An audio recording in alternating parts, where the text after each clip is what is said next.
અમારા તમામ દર્શકોના હૃદયમાં બિરાજિત એવા ઈશ્વરીય તત્વને અક્ષય મીઠાણીના હૃદયથી વંદન.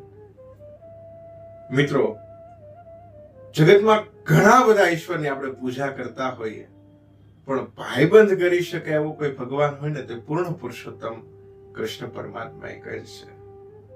જ્યારે જ્યારે એને યાદ કરીએ ને ત્યારે આપણી હારે હોય એવું આપણને હાલની તારીખે પણ ભાસ થાય. અને એટલા માટે એક સરસ મજાનું ઉદાહરણ છે, આજ એનો જ એક પ્રસંગ આપણે લેવો છે કે પ્રાર્થના શું કરવી. એક બાપ અને દીકરો બે નદીના કિનારે ઉભા હોય, નદીમાં ખૂબ વહેણથી પાણી વહેતું હોય છે અને નદી પસાર કરવાની હોય છે. એટલે બાપ છે ને એના દીકરાને કહે છે કે બેટા તું મારો હાથ પકડી લે, આપણે નદી પસાર કરી નાખીએ.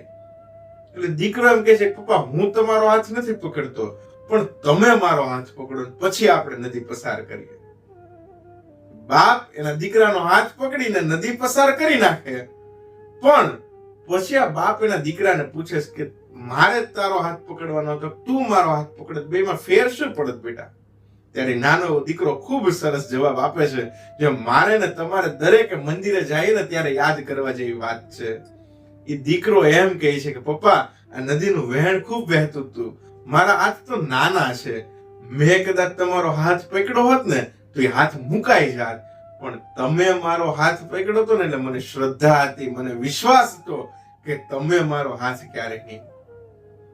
દ્વારિકાધીશને જ્યારે જ્યારે મળીએ ને ત્યારે એક પ્રાર્થના કરીએ કે આ ત્રિવિધ તાપમાંથી દુનિયા બળે છે, કળિયુગનો પ્રવાહ એવો વહે છે કે અમે તમારો હાથ મૂકી દેશું કદાચ, પણ તમે અમારો હાથ પકડી રાખીશું. અને એનો એક પ્રસંગ મારે લેવો છે. ગોકુળની અંદર 11 વર્ષ ને 52 દિવસ ભગવાન રહ્યા, પણ મારે વાત જે કરવી છે એ 11 વર્ષ અને 51મા દિવસની રાતની વાત કરવી છે. 11 વર્ષ અને 51મા દિવસની રાત્રે ગોકુળની અંદર એક રથ આવ્યા ક્રૂરજીનો. હે બાયુ વ્રજમાં તે વાતો એવી થાય છે રે, અક્રૂરજી આવ્યા હરીને તેડવા રે. એક રથ ગોકુળની બજારની અંદર ધીમે ધીમે ધીમે ધીમે અંદર આવે છે. માણસોના ટોળા ભેગા થાય, કારણ કે કોઈ પણ અઘટિત બનાવ બનવાનો હોય ને ત્યારે આપણને ચેન અંદરથી પડતો નથી સાહેબ. માણસોના ટોળા ભેગા થાય, બધા વાતો કરે, પણ માં જશોદા જેવી મેળીએથી જોવે ને એટલે ટોળો વિખાઈ જાય સાહેબ. અને માં જશોદાને એમ કે મારા કાનાએ કઈક તોફાન કર્યા હશે કે આજ ગોકુળ મને કઈ પણ નથી શકતું. માં જશોદા બધાને કરે છે કે મને બાઈ વાત તો કરો, શું મારા લાલા એવા તોફાન કર્યા કે તમે આજ મને કહી નથી શકતા?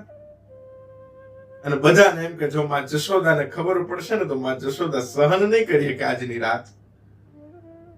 એટલે જેવી માં જશોદા આવે ટોળું વિખાઈ જાય અને માં જશોદાને ગુસ્સો આવે છે કે મારા લાલાએ એવા તોફાન કર્યા કે ગોકુળ મને કહી નથી શકતું.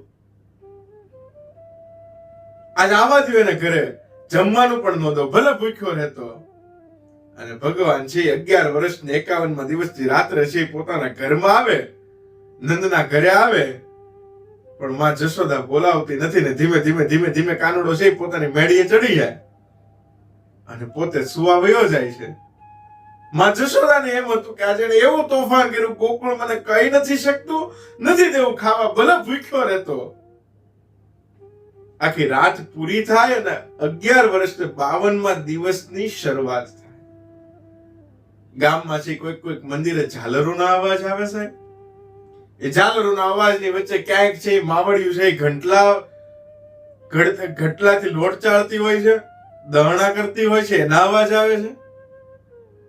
અને એની વચ્ચે માં જશોદા છે એ રાત્રે ઊંઘ પૂરી થઈ ન હોય એટલે ગૌશાળા છે એ હાવણાથી સાફ કરતી હોય ધીમે ધીમે. અને એમાં બરાબર કાનુડો છે એ પોતે આવે છે અને કહે છે કે માં જશોદા છે ધ્યાન દેતી નથી. બીજી વખત કહે છે કે માં, છતાં માં જશોદા પોતાના કામમાં હાવણો લઈ અને વાળતી હોય છે. ત્રીજી વખત કાનુડાએ કીધું કે માં તને કહું છું. આ વખતે કૃષ્ણના અવાજમાં છે ને સાહેબ થોડુંક રુદન હતું. અને રુદન હતું માનો હાવણો હાથમાંથી મુકાઈ જાય છે અને કાનુડાને બથ ભરીને લગાડી લે છે ગળે. કાનુડા, ભલે તે ગમે એવા તોફાન કર્યા, ગોકુળ ભલે મને ફરિયાદ કરતો, તું ચિંતા ન કરતો, હું તારાથી નિશાણી નથી કાનુડા. અને ત્યારે કાનુડો કહે છે કે માં, મેં તોફાન નથી કર્યા, પણ હવે મારો જવાનો સમય આવી ગયો. કૃષ્ણને ખબર હતી કે માં જશોદાની સામે જ્યાં સુધી માં દેવકીને નહીં મૂકું ને ત્યાં સુધી માં જશોદા મને જવા નહીં દે. માં તો મને ઘણી વાર કહેતી હોય કે તું મોટો થઈ ગયો, હવે તારે તોફાન ન કરાય, તું મોટો થઈ ગયો. તો માં, હું મોટો થઈ ગયો તો મારી માં દેવકી જે જેલમાં છે એને છોડાવી મારી ફરજ ન આવે? અને એને છોડાવવા માટે માં હું જાઉં છું.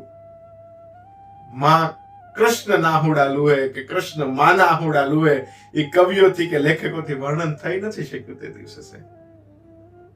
અને કૃષ્ણ કહે છે કે માં, હું જાઉં છું, પણ આ વાત નંદને ન કહેતી.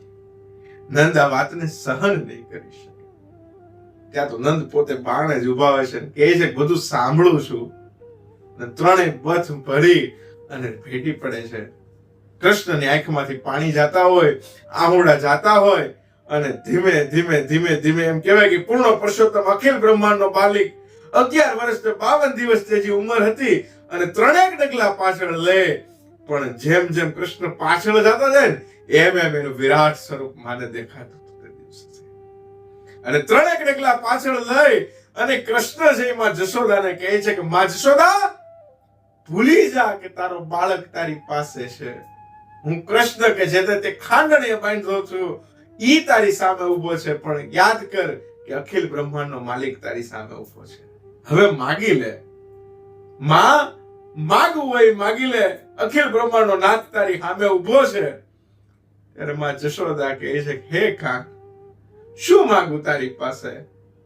તે આપ્યું છે જેટલું, તું દેવકીનો હોવા છતાં જશોદાનો કહેવાય છે, આનાથી વિશેષ મારે હોય શું? માડી તારા કેટલા જન્મની કમાણી રે નંદ રાણી તારા માંગણા હે. તું દેવકી હોવા છતાં જશોદાનો કહેવાય, આનાથી વિશેષ મારે શું હોય કાનુડા? પણ જો તારે દેવું હોય ને તો એટલું દેજે કે તારે તું આજથી ગોકુળ મૂકી અને મથુરા જઈશ, મથુરા નરેશ બનીશ, મથુરાનો રાજા થાયશ, ત્યારે તારે દાસની ને દાસીની જરૂર હશે કાનુડા. ત્યારે જો શક્ય હોય ને તો મને ને નંદને લેતો જાજે કાન. તારા વગર કાનુડા મેં રહી નહીં શકીએ. ભૂલી જાજે કે હું તારી માં હતી, પણ એક દાસ અને દાસી તરીકે પણ જો તું તારી સાથે રાખીશ ને તો અમને વધારે આનંદ થશે.